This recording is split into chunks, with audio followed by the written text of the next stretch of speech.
It is time to reassemble the Indycar, the Champ car, the kart, from the ground up. We have the fuel system out. I've made the fuel pump adapter, done all the measurements. Obviously, I've been 3D scanning it so that way I can fit everything together in CAD without the pieces actually touching, because you can't measure as soon as everything's together.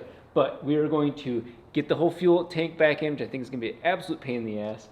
And then that allows me to put the engine, which is the chassis, onto it. And then from there, the transmission, and so on. So our goal is to have one long train. Now that might not happen all in this video, but that's the progress that we're about to make. All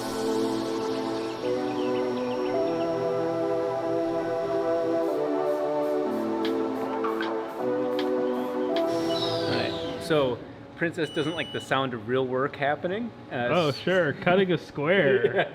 I'm gonna tell you guys right now, this is the coolest square that's ever been cut out of aluminum. Single-handedly, this is the one piece that holds the entire Cosworth Indycar engine drivetrain from all going together for a final time. It is the fuel pump, and it goes inside of the fuel bladder. So this is the one from Cosworth. This is an absolute beautiful find, but this 4-bolt flange with an O-ring is not what bolts to the side of the damn bladder. It basically holds it against this flange here. This nut prevents it from rotating. Then you put the nut on this, and so it holds it against the bladder. The O-ring goes inside of this side groove here, and then it just simply bolts to this flange, and there's an O-ring here to protect the methanol from getting inside of the pump internals. So I've basically recreated it, and those of you guys that are machinists watching me, guiding me, you'll notice one very big challenge to this. I can't cut that. I don't have a lathe. I can cut this side, and I can cut this side, but I can't cut inside. So this is meant for cutting a keyway, but I'm gonna use it very slowly and basically do this. If you notice, mine has a nut look shape on here, where the real nut, it's not in so hard, where this one actually has threads on the top part. I'm not making this out of steel. I want the threads to be steel because that's what's holding this entire pump. I'm gonna thread my piece, put half of these threads into it, cut the head off of this, and then drill with this carbide drill bit, drill the center of this out. And if you think that's crazy, you're right, but it was actually already done by Cosworth. You can see it's slightly off-centered. It was done by hand. I didn't get Joel's attention until I was already halfway into this. So that is the little ninja star, and it's already starting to cut the O-ring groove into that.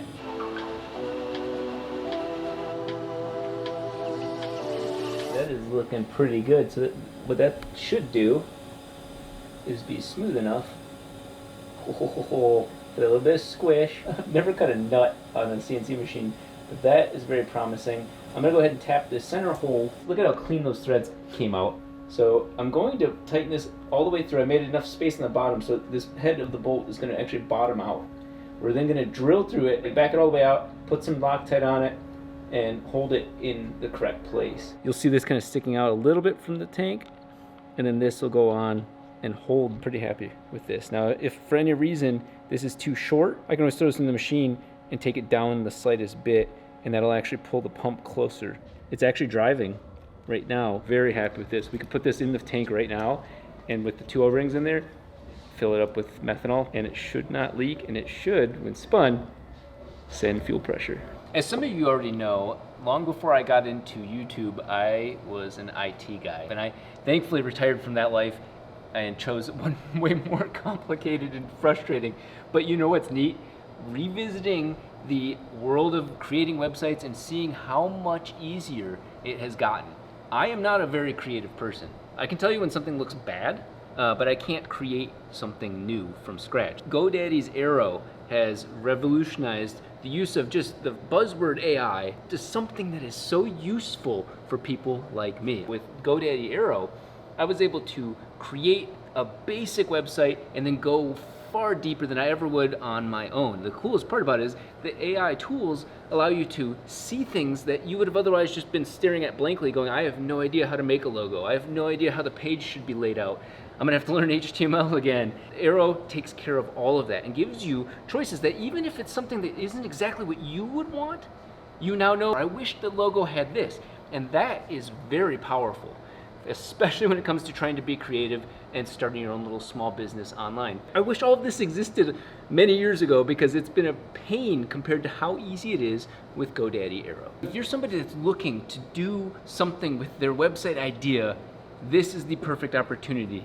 Go to the link in the description and get started with GoDaddy Aero today. This is my dream come true thanks to Shining 3D. What you can see from this side is actually the ass of the carbon monocoque. My very first thing that I'm excited to do is throw the actual correct tank for the oil in there.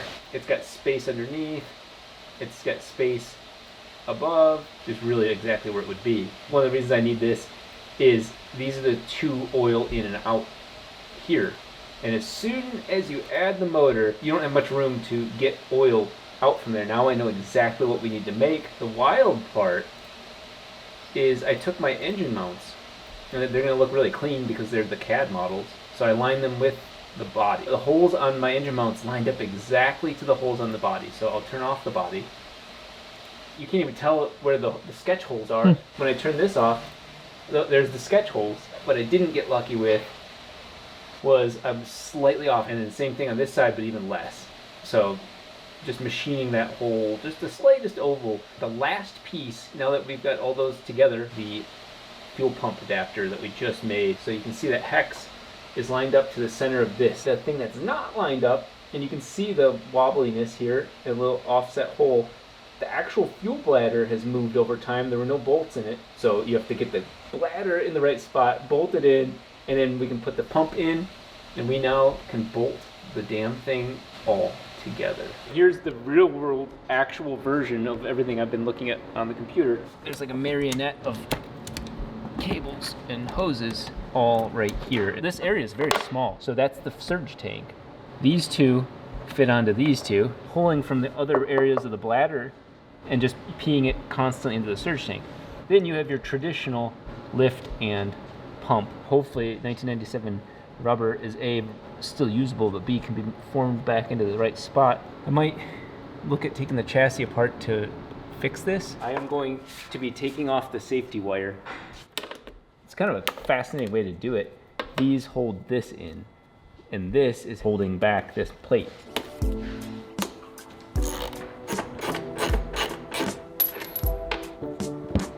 Ooh, I felt the whole chassis kind of thump. Saw that.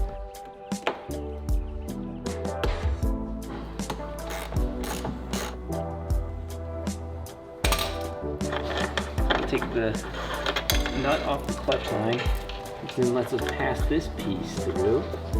And just give it a little bit of a look at that. You don't take these off; they're part of the chassis. This is the moment. Whoa. Oh, it's bigger than I thought. How many times you say that around that? That trapdoor is definitely another section of this whole tank. So we should probably pull this whole tank out and just inspect it. But if we were just trying to rush, that's all we needed was to get to this, figure out what the bolt sizes these are. These things just must be violent cars, like shaking everything if you have to safety wire things like this.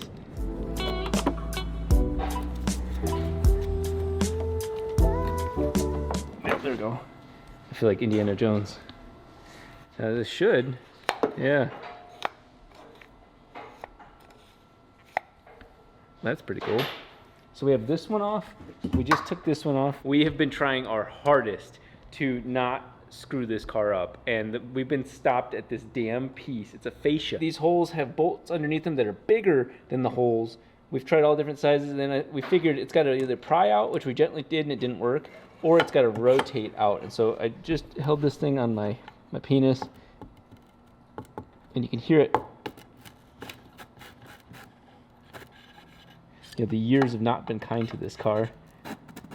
Ooh, there we go.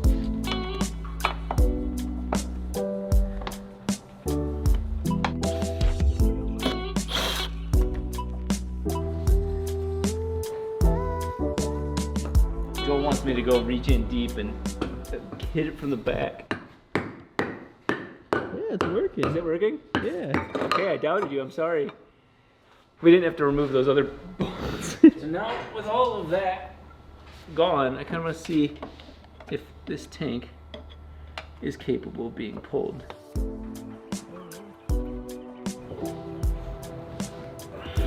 Oh.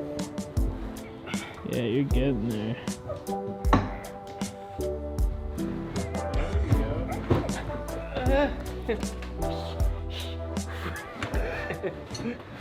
That is never getting back in there. Oh my god. That's a big baby. That is about 10 pounds. Looks like it belongs on like a submarine. Yeah, that is cool. That is a lot bigger than I was guessing. Jesus Christ, we're never getting this back in there. But look at how empty it is. We can actually put these together in the way that they weren't for the last 20 some years. And that is lining this up with the bolt holes. And you can see it still has to be massaged just the slightest bit to get this to line up. Obviously the bolts have to be the correct length or they will pierce the fuel bladder. So that was also another pain in the ass trying to guess. I bought a couple different sets.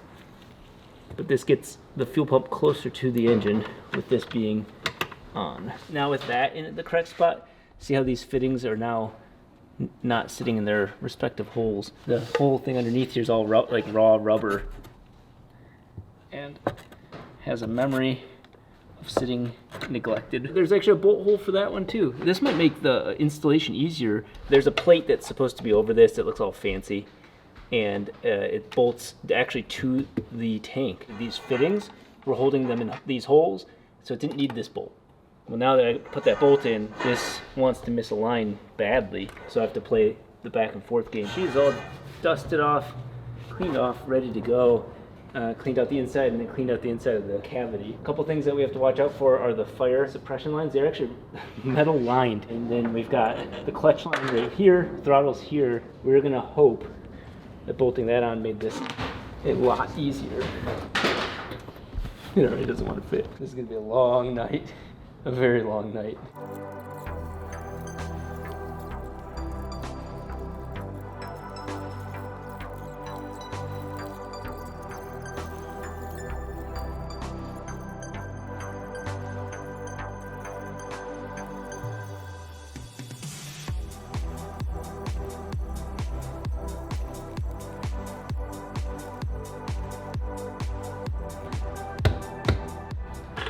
I knew there'd be an easy part at some point.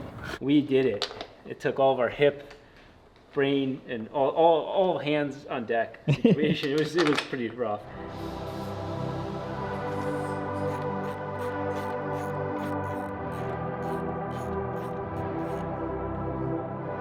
All of that has now led us to the very beginning of the end, and that is the entire fuel system. Now you can see there are two hoses, one from feed and return, and the return line really just sits in there. It actually doesn't bolt to anything. And then one from this corner of the tank, and then the other one from this corner of the tank. And so the two corners bolt into these two. You have a filter bolt into this, and then this guy right here bolts in and feeds the motor. I just want to show you guys this. He's shy. Oh, we got 3 more weeks of winter. Oh, and now it's gonna hit the O-ring. That's what O-ring's on. And look at that, it gave that little blip. Wow. So we're gonna have to even take this nut, even has to be flatter because the engine's gonna hit this.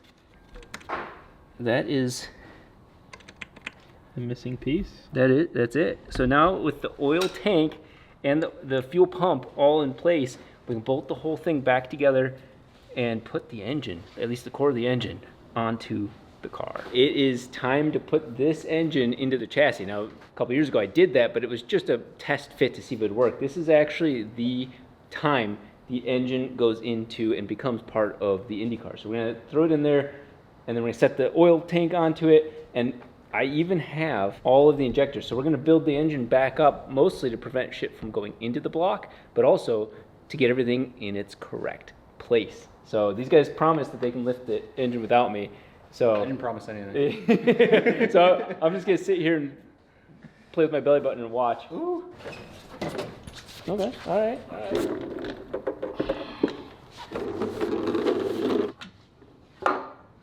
The monumental moment is all right here. There's the fuel pump The fuel door's on. The pump is ready to spin and receive its blessing and seed from the engine. This should slide right in, and then we've got plenty of other things to do, but this is really a huge moment. Oh, that's gratifying from up here. I'll let him go for more. Yep, okay, now you guys again. There we go. Okay, that is it. This works, everything's in tight. There is no room for error here. Obviously we can now put all the injectors on and all of that. Really, we probably should have done that before we placed it in here, but we'll learn. We'll learn what order you can and can't service this car, but let's grab one of the headers.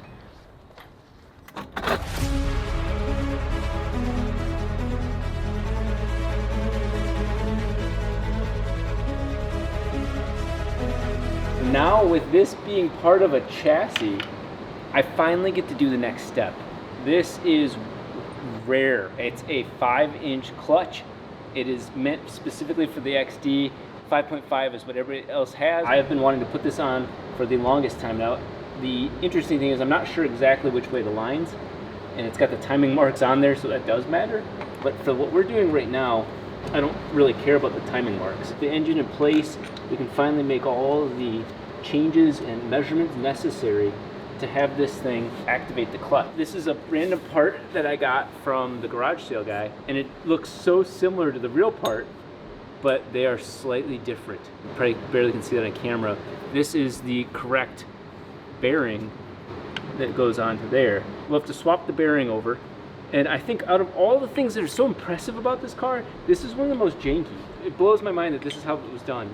So this piece goes inside of here, and then you put 2 screws with the threads gone on the end of them into here like this, and you just got this thing dingling around. You put this onto here, and then this whole assembly bolts in,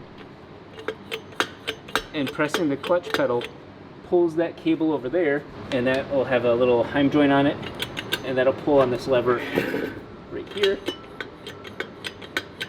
and then that will push onto the clutch. I have been hoarding parts for this. As you can tell, I've got some of the random wrong parts, but with the clutch being able to engage and disengage, the transmission bottom part is what you hook into to start it.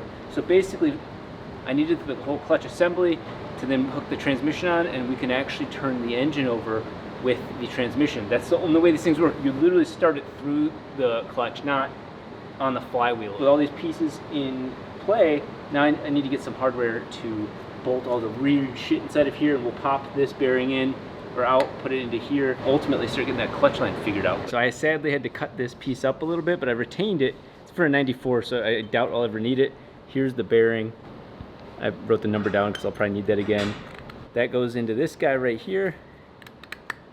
Whoa, that fit too nice. Yeah, that actually fits really, really nice. Are you supposed to press this? Yeah, you see this? No. That's like 1,000 pounds of pressing force. That's all in. Okay, so with this almost completely to the engine, you can see, look at it, it hits the clutch right there.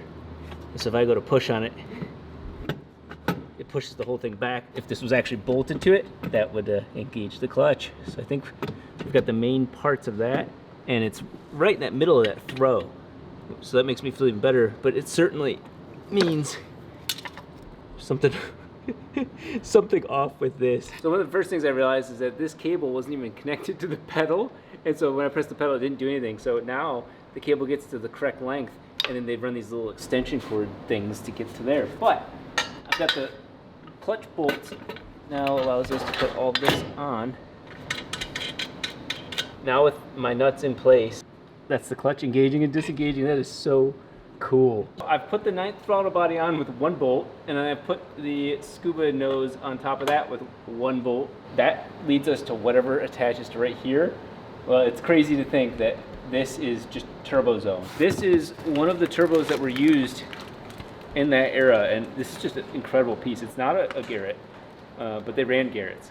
And so this one I was kind of surprised to see, but one thing you'll notice almost immediately is look at how thin the casting is on this. It's probably Inconel, and it is super light, so you can't deny that. It'd be nice to reuse this on one of our Garretts. But this is what I'm gonna have to figure out. There is the oil return area right there. That actually is how this is mounted to the car. There's a pedestal I'm gonna have to make in CAD. O-ring, that's where the oil gets sucked in through here, goes over here, and then goes through a hole in the front of the motor. But these two bolt in, and then you bolt in the other two onto the top of it. So it's gonna look, this is a first for me. No space wasted. That's sick. That is cool. This is Cosworth XD. So we know that this heat shield, brand new, was a super rare find, and it's meant for this exact situation. We now have more of a clear understanding of where the exhaust has to go. But if we kind of tilt this back up like that, you can see it like just lining up. And I'm gonna assume when you do it all right, this whole thing kind of sits symmetrical with the engine and all of that. But this is an absolute first for me. I've never seen any of this like that. Now this isn't the correct one because you can see there's a kink in there. We almost 100% have to remake this. But kind of fits. The one that we have has to kind of come down more. You can see that there's a kind of a height discrepancy. These might not be for this car. So this is ultimately the wrong one, but it's the right one for this. And that shows you that's wastegate prioritization on both sides, and then the rest goes directly into the turbo. That is right there, the first time I've ever seen this that close to complete. So I am super excited to let you guys know that our resident expert on IndyCar and all things Cosworth is here. Guys, that's not the truth, but he is here to help, and he's actually going to be working on getting injectors on this thing for the first time. Right now, I'm going to go ahead and start putting the suspension back on, starting right here. This is what holds up the car. So the weight of the vehicle is pushed through the pedal, goes into this, goes into the rocker, and then pushes on these for the shocks. So 100% of the weight and force of the downforce is being transmitted to this thing right here. So we're gonna get these rebuilt, put those on. I think we're gonna build this side of the suspension first. Two really neat things. We found some of their rebuilding equipment. And so look at O-ringed, clicks in, protects the engine. That's the coolest thing ever instead of having to make that. And then something as simple as this extension piece right here. So this piece was in one of the boxes, and all it does is extends the throttle cable to the correct length. Now if the intake manifold's sitting right here, that's actually where the actuator is. And I knew we were gonna have to make one of these. Well, no more. It's making me realize how much this car was Cosworth. The whole wiring harness is all Cosworth, the ECU is Cosworth, the turbo was managed by Cosworth, the exhaust system, the wastegates, all of these adapters, connecting it to the fuel system, it was all Cosworth. And that blows my mind because we're very lucky that we now have all these Cosworth parts. We're gonna see what Christian actually did. We heard the drill going for a while. Oh, that does look good. Okay, so I remember the very first thing that will go back on is this, and we're not greasing them up yet. We're just putting it all together. There we go. So the only thing we don't have is the push rod, which I'm not even gonna mess with. I'm gonna take that back off to get that part going.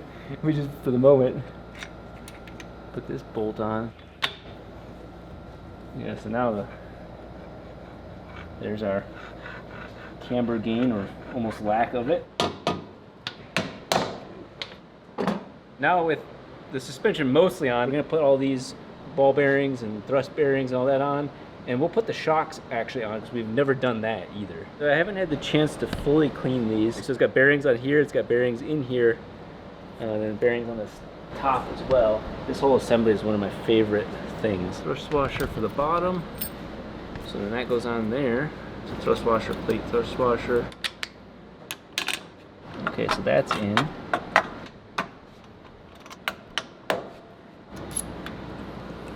It's missing parts. So see how the rollers are right there? They're gonna roll onto uneven surfaces, so that's bad. But if I put this on there, which is what should be on there, and then put this on, now it's gonna roll on whatever's above it. We will solve that later. The one thing that we also have to solve is we'll have to cut into the block. I don't believe we can weld magnesium easily, but either way we need to straighten that out and then make another thing to hold this. So Joel, for the price of 3 slushies, thinks that I'm not gonna fit this on with the 4-rotor right there. I think as my expert jacking, oh no. Yeah, what were you saying? Hang on. You're No. expert at jacking what? No. No. Well, you know, I don't know what would happen. Oh. I saw that. I saw that.